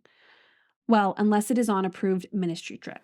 So do you just like have to sit at your house and not do anything? Like, is that what you're supposed to do? Because you can't read the Bible too much. Oh yeah, this is fun. Okay. Don't have bumper stickers on your car. Political season is an exception. Oh. Don't have dingle dangles hanging from your rearview mirror. Don't have a slogan license plate on the front of your car. Kenzie. Yep. Don't buy or drive a race car looking car. Don't play games on your computer, erase and delete the games. Don't play games on your cell phone, erase and delete them. Don't play with regular playing cards. Don't play hide and seek. Don't play Monopoly. Don't play football. Don't ride in the back of a pickup truck. Don't play ping pong. Don't play pool. Don't play or How is that in the same arena? Oh, this is great. Don't play or imitate an air guitar. Don't play music without singing the words. Without singing the words? So if I want to play music, I have to sing the words? Yeah. Oh. I guess. Don't let WAF, which is... WAP? No, WAF. It's the acronym for the church. Word of... A word of faith or something like that. Yeah, word of faith. Apparently, like, people in town would woof at them. Oh. It's WOFF. Oh, that's so funny. That's what I thought, too. Don't let children make animal sounds. Maybe. Maybe? Yep, that's what it says. Maybe. It's like this was a draft and it just got printed out for everybody. Yeah. Don't let children play toy musical instruments. Maybe. Don't forget to read your Bible before bed. Maybe. Don't go to tanning beds. Don't ride motorcycles. Don't ride ATVs or dirt bikes. I mean, all of those ones are good. Tanning beds are full of cancer. The other ones are very dangerous. Don't start a relationship without checking with Jane. Don't decide who you will marry without checking with Jane. Don't talk to the other person who you are in a relationship with unless someone is listening and guarding the conversation. Oh my gosh. Don't complain about the list of don'ts. Don't place the toilet paper on the roll unless it rolls over the top, which honestly, that should have been rule number 1. Okay, good. Yes. I can get on board with that one. That's so funny. It's a rule. There was this one janitor. Apparently, he wanted to like do a social experiment to see which toilet paper people preferred, like if it was over or under. He said the over one won. Like that was the one he had to rechange the most often. Yes. Because the other one is just annoying.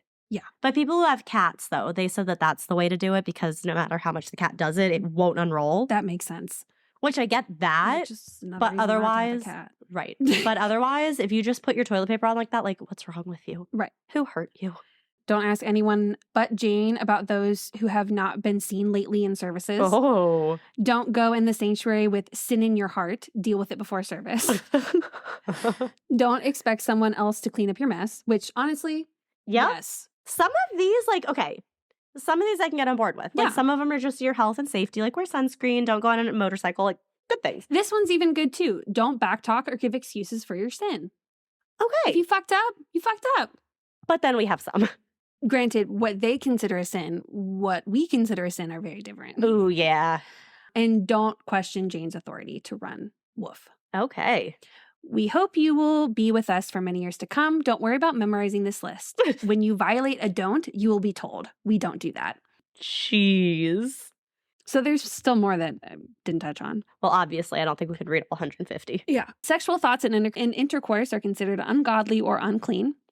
Adult members, again, needed permission to date, get married, to have sex, even after they were married. Oh. Many ministers would give out condoms because couples were not allowed to have children without Whaley's okay. Oh my God. One woman was repeatedly smacked and punched by a church leader who blamed her late period on being pregnant. And she had Women just have late periods. right. So like in that case, yeah, you can make an excuse because just because you're late doesn't mean You're pregnant. right. I think every person who can have a period has had an experience where they have had one that's And late. living in this kind of environment, you're fucking stressed as All shit. the time. Oh my God. Which is the worst thing because sometimes you'll miss your period and you're like, oh my it's God, now I'm vicious. so stressed. And then you just keep being later and later because you're so stressed, but you keep getting stressed more because it's so much later. It's just, man, we got it hard. So this victim obviously had never had sex with her husband. She had only kissed him one time. A former member, Rachel Bryant, witnessed the blasting and told the AP, quote, that was one of the worst beatings. She started Ugh. punching her in the chest, punching her in the stomach, slapping her in the face. It went on and on. My God. And you're just supposed to take it. Matthew Fenner is pressing criminal charges against the church for the beating he received during a deliverance session. 5 congregates have been indicted on kidnapping and assault charges after trying to beat the homosexual demons out of Matthew. Oh my God. He told the AP, quote, I thought I was going to die. He also told reporters that he had spent 2 years trying to get law enforcement to investigate and for the district attorney to finally present the case to the grand jury. I don't have a thought in my mind for why it would have taken so long. 4 other former members told the AP that they had... Oh, 4 others. Yeah, 4 other former members Okay. had told the AP in their interviews that they had witnessed Matthew's attack. Mm-hmm. So as long as there was witnesses to cooperated. Right. To what? Cooperated. So obviously anyone who broke these rules would be subjected to blasting. Anyone, meaning children, even infants, were often on the receiving end for transgressions such as crying too loudly, or for older kids, it would be giving into the unclean, sexual thoughts that they assumed they were having. Oh my God. Many former members who have been speaking out believe that there are still children in the cult today who are being abused. Yeah, probably. Many survivors say that they are speaking out for the sake of these children. Mm-hmm. Cooper told People that the extraordinarily abusive behavior reached an all-time high when he was in high school, early college, and included not only physical but emotional abuse as well.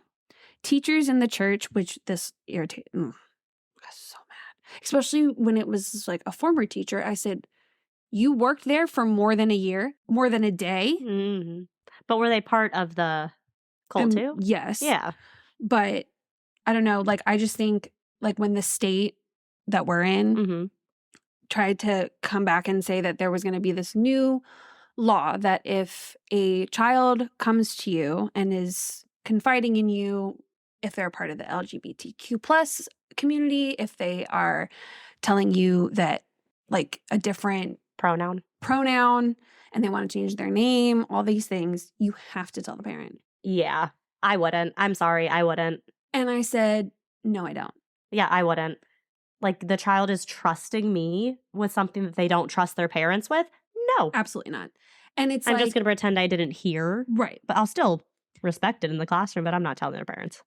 And just like as a teacher, knowing that this is the only other option that these kids might have as a safe place, Mm-hmm. and you're obviously not making it a safe place, Right. I see red. Mm-hmm. There are not a lot of rules that I go against, but when it comes to shit in school, if I think it's fucking stupid or it's not helpful to my children, Mm-hmm. makes my life harder and therefore their life harder, no. Mm-hmm. And my favorite line is, what are you going to do? Fire me? Okay. Yeah. Joke's on you. I quit. So, ha ha ha. So, the teachers in the church's K-12 schools would encourage students to beat their classmates for daydreaming, smiling, and other behavior that leaders said proved they were possessed by devils. So smiling. Mhm. But I thought you were supposed to smile. Is that only when you're told to smile? Pretty much when these things happened, it could be as simple as like this one person was talking about how they were like in a group and they were talking about a time they had been saved or something like that. And just a person stood up and said, accused them of whatever. And like, I know you've had this, and he had to endure one of these blastings And so like kids would just get up in the middle of a lesson and just say that this person is doing whatever. And So it's like the witch trials. exactly. And it's It's also, exactly there's like no that. proof. And then also Scientology did stuff like this where they would like yell at the members and like, I can't remember what they called it, but it was like enrichment kind of things. Yeah. A lot of cults actually have done that where they yell at the members to like kind of, They shame them. yeah, They shame them into complying. yeah. So the church's obsession with controlling sexual thoughts escalated to having lengthy interrogations of preteens and teens about masturbation. Mm-hmm. A lot of the people were saying that, like, one girl was talking about how when she was really little, and I think she was like 5 or 6, she was taking a nap at the school and she had put her hands between her legs to keep her hands warm. Right. And they lost their shit and were like screaming at her and like talking about masturbation. She's fucking sick. She has no idea what the hell that is. Yeah. So how could she possibly be doing it when My hands are all the time when my hands are cold. Right. And so she had to sleep in a very specific position. And if she didn't, like, she would be like, if they came in and checked on her and she wasn't sleeping in that position, she'd be in trouble. Oh my God. Yeah. Because you don't move at all when you sleep. Fucked up people. So there obviously, shocking with the church, been many reports of sexual abuse along with the physical abuse against children. In 2012, a former member recorded a 3-hour conversation with Whaley without her knowledge. Ooh. Whaley admitted that she was aware of several instances of sexual abuse. In one case, she failed to report involving 2 boys because, quote, it had all stopped and they were serving Jesus and I found out about it way later. Mm. She also claimed that, quote, because of ministerial confidentiality, I don't have to. False. Everyone, doesn't matter fucking religion or not, designated reporter. Mm. They should be. Well, they are. Whether or not they do it is different. There we go. Yeah. The AP reported that North Carolina has no such waiver for clergy, and Whaley is in fact required to report even allegations of abuse. Mm. When you work with children, you become a Mandatory reporter. Mandatory reporter. That's why, to get my license, I literally had to take a course, child neglect and abuse. Yeah. Just being a counselor, I had to do that, like a camp counselor. Yeah. Every year. Mm-hmm. How to report. Yeah.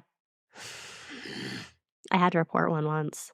Not because a kid told me, but because it looked like he had bruises right here that were in the shape of a handprint. And I was like, I don't know who to tell this to. So I told like my boss, I was like, but I think someone needs to check this out. Honestly, better to be safe than sorry. Mm-hmm. You know? But obviously, people weren't doing that. So court records show that a former church leader had been convicted in 1995 of molesting a 13-year-old girl at his home. Whaley said on the 2012 recording, quote, she was 13, but she looked 20. So? Oh, it gets worse. Whaley also said she had told the local district attorney that the girl was partially responsible for the abuse because she was previously sexually assaulted by a family member and others. Yeah, because that's her fault. Literally wanted to drive to North Carolina and fucking stab this woman. Let's do it. Yeah. Shane Bryant told the AP, quote, Jane's core beliefs are blasting and violent deliverance. She will not stop until she's put in prison. Everybody inside the church, especially the children, are at risk. Is she still out? Yeah. Oh. She's never been. Oh. Is she still operating? Oh. Oh, yeah. Oh, well, if she ends up dying, it wasn't Mackenzie and I don't want that to be reported anywhere. There was an incident that had happened with, I guess, these children from foster care being placed with this family in the ministry. Mm-hmm. And I can't remember exactly, but obviously something was not right. And so DHS or DSS, whatever they call their Department of Social Family Services and stuff. Yeah. Like, obviously got the children out. We're saying that, like, this abuse was going on. And I guess, I don't know if it was some sort of court proceeding or what it was, but basically they got it so that they could justify what they were doing because it's, you know, First Amendment, freedom of religion, and like, no, it is not considered abuse because it is part of our religion or whatever the fuck they said. And I think after that, it became very difficult. Like, they would give people the runaround, so much so that it wore people down. Oh my God. And so they half-assed their fights because they were like, well, I know that even if I put in an effort, something would stop it from going to trial. You know, and it's not even just a witness disappears or some nefarious thing like that. It's like, you know, putting in certain requests and things like that to Right, to make push it back or something. Yeah, exactly. So the exploitation of members physically, emotionally, and financially. It's crazy that we haven't even gotten to that part yet. Naturally, the church officials have adamantly denied all these claims of abuse and said their accusers were bigots and Heretics? heretics. Is that how you say that? I think Heretics. so. Who have conspired together to defile God's name. Uh-huh. You know who my own little form of rebellion is? What? I don't capitalize the G in God. Aren't you not even supposed to write the word God? Yeah, but that's relevant. That's neither here nor there. Yeah. Okay. Mark Morris, an attorney and minister at Word of Faith, said in a video posted by the church in 2017 in response to the stories published by the Associated Press, God is a God of love. God is not a God of abuse. He loves us and he doesn't allow us to be abused. He said that the purpose of the video was to refute the serious media lies. So something I do want to note, because again, this is one of those things that I'm like, I could go into this, but this is going to be... So the reason why this story kind of came to the attention of people was through this Associated Press like series. I think it was like 3 articles or something like that. Okay. And the reason why one of the main investigative journalists like even like pursued it was because of a conversation he had had with a member. And I guess when he had gone back to confirm the story or something along those lines, like couldn't find him. Mm-hmm. He was being held in the church. And like when they brought him out to see him, the person said that like it seemed like he was on some sort of drug, saying, nope, I'm fine. Oh, everything's geez. great. And the guy was like, okay, well, obviously something's not fine. Because he said to him, he was like, are you being held here against your will? You can leave with me right now. And he's like, no, I'm good. And it's like, no, he wasn't good. Right. I think this guy was like one of the first people to kind of come out and like start the ball rolling with the allegations of abuse and all that kind of good stuff. Numerous members have been prosecuted for fraud, assault, and other alleged crimes. So it's not like things aren't getting prosecuted. Taken care of. It's just not in the way that it should be. Right. And the church has spent a good amount of time making sure that these things are covered up in some capacity. Yeah. Many former members have spoken out and described the group's practices as, quote, coercion and control, violence and manipulation. Investigative journalist Mitch Wise tells people, quote, that's what's really disturbing. You have children that are being abused, continue to be abused, and it seems like nobody, the people with power, is doing anything to stop it. Word of Faith has had numerous run-ins with law enforcement, social service agencies, and the news media since the early 1990s. Wow. Very little has been able to stick because of people's fear or just outright refusal to cooperate. One former member said that he had been sexually assaulted by a church member when he was 15. The person said that Whaley had convinced him not to go to the authorities by telling him that he would be forced to relive the terrible details in court. Okay. Another survivor said that he had been molested by a male church leader but was too ashamed and scared how Whaley would react, and he didn't tell anybody. He told the Associated Press that he had seen the same leader inappropriately touch several male teens that were living in the minister's house, but didn't report those incidences for the same reasons. Suzanne Cooper, mom, told people, quote, after we got out, Lena, who is her oldest daughter, said Jane began to tell everyone to pray for our destruction. Suzanne says of her older daughter, who was the last of her children to leave the church in 2018, it's like she, Jane, owns people. They'll do whatever she says. Lena was like, oh my God, a church praying for someone's destruction, for them to be destroyed? Meaning confused, why would you do that? Right. Yeah, absolutely. John was the first of his family to leave the church, and the final straw was when he was denied the chance to attend medical school by Jane because his older brother, Peter, did not get into the same school, which meant that the siblings couldn't report on each other. Oh my gosh. He is now a doctor of internal medicine with the Navy. Good for him. Yeah. Wise tells people, quote, unlike other cults that have been written about, the People's Temple, Jim Jones, David Koresh, those are all gone, right? Those cults have disbanded because of things that have happened. They've ended in tragedy. But in this case, this cult still continues. Law enforcement is still looking the other way. In the book, Broken Faith, Inside the Word of Faith Fellowship, one of America's most dangerous cults, written by investigative journalist Mitch Wise and Holbrook Moore. Badass fucking name. Yeah. So cool. Holbrook, if he's not like a big, like, meh, I'm gonna be mad. Big meh. Holbrook Moore. You should feel like a Viking or something. Yeah. So the book goes into obviously way further detail about the cult's connections and allegations of unemployment fraud, alleged child labor, the church's global impact, and the mysterious death of a Rutherford County clerk of courts elected official Robin Spence. Huh, convenient. Again, something I could have gone into, but it was a whole... Yeah.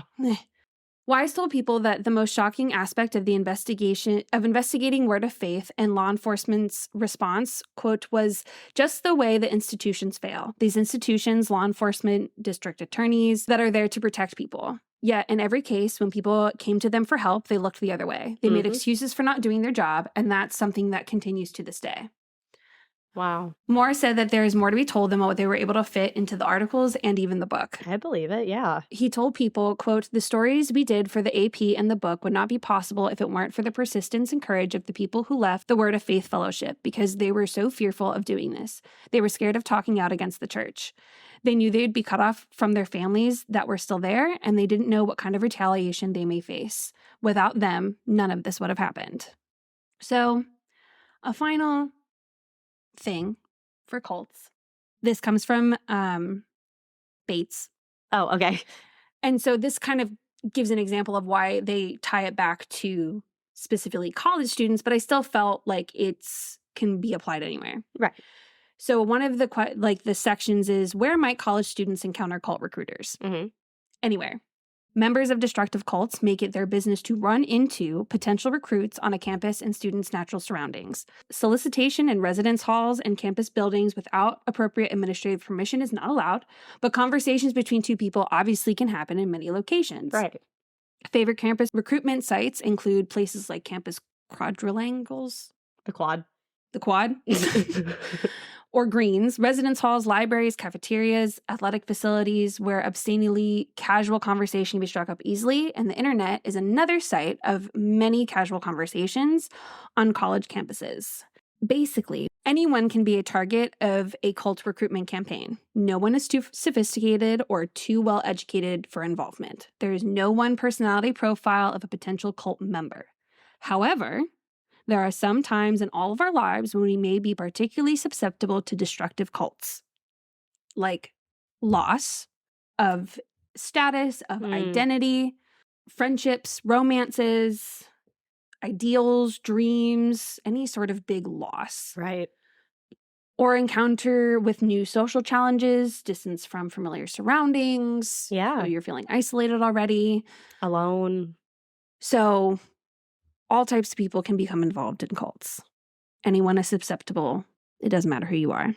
So, all that to be said, there should be some grace and compassion for those who were in and got themselves out. Yes, absolutely. Because I think even from a research perspective, we don't truly know or understand the psychological distress they went through, not only with being in, but then leaving. Yeah. And all the things that comes with. And so, don't think you're above anything because it can happen to anybody. Which is how people sometimes are like, I didn't realize I was in too deep until I was in too deep. There was a girl who wasn't the Mansons. It was one of the other ones, one of the other big ones. I can't remember which one, but she was basically saying that she was a journalist, and she at first just started by interviewing, asking questions, and she was like, they asked me questions and made me feel like everything I had to say was like important. Oh, and no. all of a sudden, I'm in this cult. Right. And yeah. So again, like this website says, they can just come up to you in casual conversation. Right. And you might not even know what's happening. And especially in college. Oh, yeah. Like you're talking to so many random people. And you're also like, if you went to a college where none of your friends went, you're trying to find your group who you're going to fit in with. Absolutely. So those are cults. And that was great. Yeah. I liked how you did it. Thank you. That was really interesting. Thank you. I had never heard of the first one ever. Yeah. This most recent one, I have, after you started talking about it a little bit more, I knew her name, probably because I had read the do's and don'ts when they circled on Twitter or whatever. Yeah. But yeah, that's kind of all I knew about that one. Yeah. And there are So many more. Yeah. And it's honestly what I think is the most interesting is like people, when they think of cults, they think of most of the time, they think of like religions. Yeah. Like cult leaders started off very religious or in a very religious household. Or because they become preachers, so they know what to say and they have that charisma and they have that ability to talk to a lot of people. But there are cults that are not. Like Nexium was a cult. Yeah. Oh, yeah. Yeah, it was. That was a bad one. I didn't realize until I went to CVS the other day that it's still a company that still sells things. Oh. Yeah.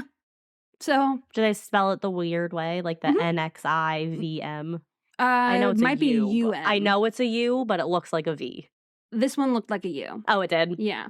But there's also a ton of cults that were created out of like yoga. Oh, yeah. Oh, yeah. I can definitely see that. Like a lot of cults came from yoga. I can see that. Like one of the ones that's talked about on the Netflix show is one I'd never heard of. And it was like a mindfulness yoga cult thing. But like the guy was super into appearances and Jaime something. Yeah. But yeah, no, that makes sense. So spiritual, getting into another level. They're everywhere. Yeah. Like they're in India, they're in Korea, they're in Japan, they're in Canada, they're in Canada. They're in England. They're everywhere. Yeah, they are everywhere. You know, so know thy enemy. Wow. That was wild. Yeah. That was good.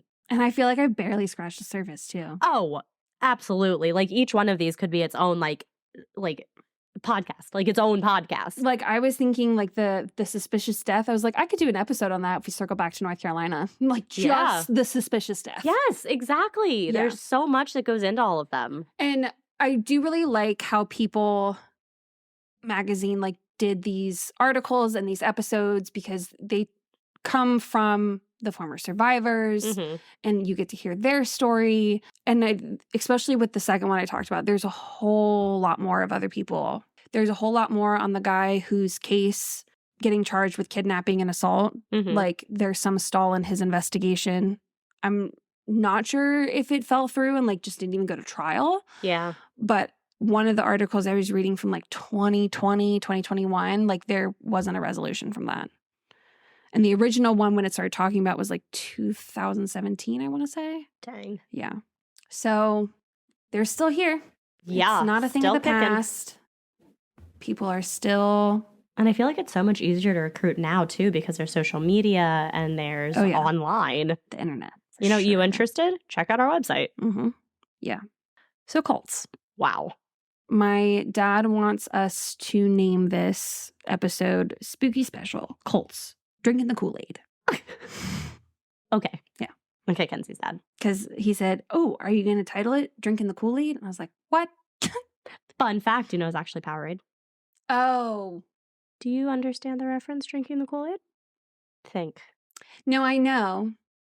You said his name. I just thought in a general sense. I didn't associate it with a specific event. Yeah, it's from the specific event. Which makes sense. Jim Jones, for people who are wondering. Right. Yeah, they drank the Kool-Aid, but it was technically Powerade, but like Kool-Aid rolls off the tongue better. Lauren popping in here. I definitely meant Flavor-Aid, not Powerade. Cool. I thought it was just like a euphemism for... I mean, now it is. Because of that. Yeah. Okay. I get the origin story now. But yeah, so he wanted me to name it Drinking the Kool-Aid. Okay. I said, okay. We could do that. We'll figure it out. Well, thanks for listening. Yeah. Also, welcome to spooky season. Welcome to spooky season. What a great way to kick it off. Yeah.